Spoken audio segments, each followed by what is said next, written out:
knows everything about you. From the time you're born, when you're gonna be born, when you're gonna die, when you're gonna graduate, buzz, whatever's gonna happen to you, he knows all this shit. Some people never do what God knows you're capable of doing because we have choices. My biggest fear in life was to get to heaven. Then God looked at me as I'm being judged.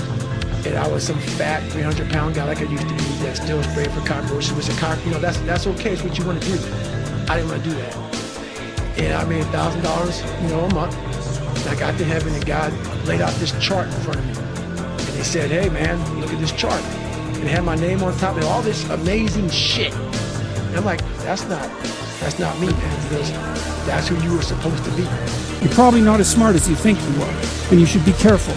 And so then the question might be, well, be careful, but perhaps you still want to do good. You want to make some positive changes. How can you be careful and do good? And then I would say, well, you try not to step outside of the boundaries of your competence, and you start small, and you start with things that you actually could adjust, that you actually do understand, that you actually could fix.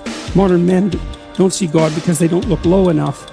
It's a very interesting phrase. And one of the things that I've been promoting, I suppose, online is the idea that you should restrict your attempts to fix things to what's at hand. So there's probably things about you that you could fix, right? Things that you know that aren't right. Not anyone else's opinion, your own opinion, that aren't right. You can fix them. Maybe there's some things that you could adjust in your family. Well, that gets hard. You have to have your act together a lot before you can start to adjust your family, because things can kick back on you really hard. And you think, well, it's hard to put yourself together. It's really hard to put your family together.